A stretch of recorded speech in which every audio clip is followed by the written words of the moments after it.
So now, in much more modern times, we have a lot of advances in footwear.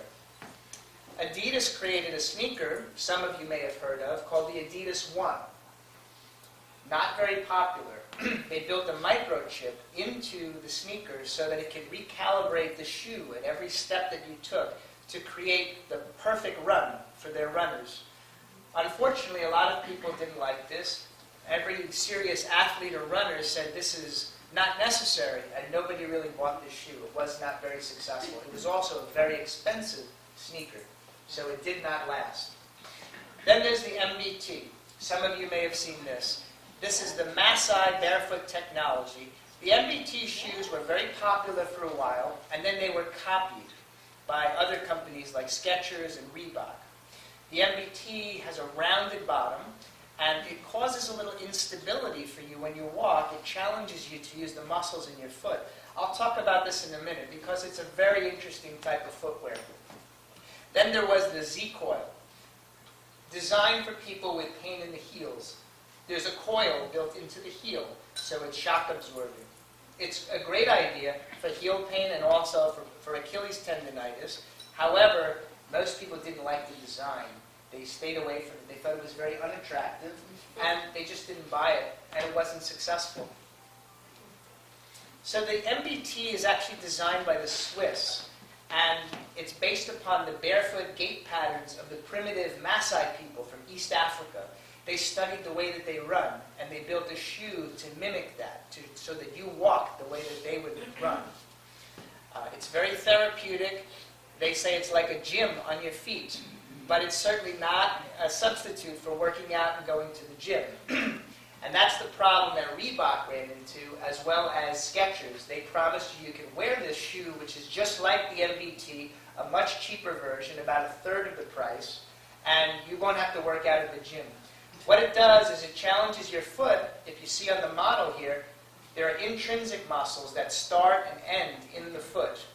All the other muscles and tendons in your foot start above the ankle in the lower leg, and they travel down across the ankle, and they attach down into the toes and other parts of the foot. So here you'd be really using muscles you've never used before in your foot. It's like getting a workout on those muscles, but overall, it's not like a real healthy workout like we all need 3 to 4 times a week for at least 30 minutes. So they were in some trouble with this, the other companies, Reebok and Skechers. They were actually in a lawsuit because of this, and they lost. But MBT had a problem, and they were actually practically run out of business, and they've come back into business just recently, selling a similar type of shoe like they had years ago. But the MBT shoes must be broken in gradually, and they're not for everyone. If you suffer from dizziness, you have weak muscles, vertigo, it's not a good shoe to wear. You really should see a podiatrist before you start wearing them to check them out and make sure that they're right for you. So we talk about balance. We talked about it before with fashion and function, and we really need balance in all aspects of our lives. And there's a balance between climate and culture when it comes to footwear. If we're going to the beach, we're going to wear sandals. If we're going out hiking, we need to wear boots because it might be wet, there could be rocks, we need to protect our feet. So that's the relationship there. And of course, we do have to think about global economics when we're thinking about shoes. If the whole economy is in a downturn, then we probably won't be buying shoes. So it affects what's available and what we're actually going to wear. So fashion and function today can be seen in a very interesting way. There's been a partnership between some companies to make fashionable shoes that have the qualities of sneakers. So Nike partnered with Cole Haan, Adidas partnered with Rockport, and New Balance has their own brand of shoes called Dunham, which is like a sneaker, but it's a dressy shoe. I've actually worn them. They're very comfortable, very good shoes. So here you have these qualities of sneakers, the softness, the cushion, the support, but it's a dress shoe. So it's a great concept, and it worked very well for these companies. And of course, there are the orthopedic and diabetic shoes that have been around for a long time. They're very functional, and there's very little style to them. This is a classic design here, very therapeutic. They provide more balance for those that need it.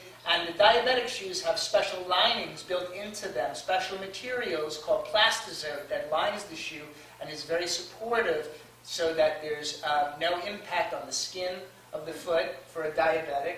That way we protect the skin, we preserve the foot. So these have become a little more stylish over the years, recent years, but they are basically just a functional type of footwear. There's very little style involved. Some of the more recent advancements are very interesting. D-LuCS is an Italian shoe that has micropores in the bottom of the shoe, in the sole, and that allows the foot to breathe. And their motto is respira, meaning to breathe in Italian.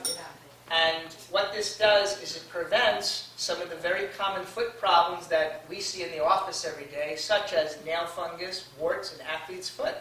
If the foot breathes, there's no buildup of perspiration. If the foot gets very sweaty, you can get those three problems I just mentioned. So it's very beneficial in that sense, and I've worn these shoes. They can use more orthopedic support, though, better arch support. That would make this a really fantastic shoe. We've actually been able to incorporate GPS devices into shoes, like the one you may have in your car. Companies such as GTX and Isaac Daniel Footwear, they've incorporated the GPS device into footwear so that we can help find lost children if they're out at the mall somewhere or playing in the yard, and for mountain climbers who could get lost while they're out on a hike. There was a project called Aphrodite. The Aphrodite project built a silent alarm into a shoe as well as a GPS device. And they designed these shoes in this project, interestingly enough, for call girls, for women of the night that could be in distress. So that way, if they had a problem while they were at work, they could just push a button, set off a silent alarm, and they could be found and saved. So it's a very interesting thought that went into making this shoe and who they decided to use it for. Okay? So clearly, we see that the shoes we wear are the principal intersection between the human body and the planet on which we live and we survive. And this is a quote from Mel Cheskin, who wrote a brilliant article in Podiatry Management magazine back in October of 2009. I give him credit for a lot of the information here in the presentation. So we have been surviving for thousands of years, and we will continue to do so. So now, ladies, it's time to say, hooray for Hollywood.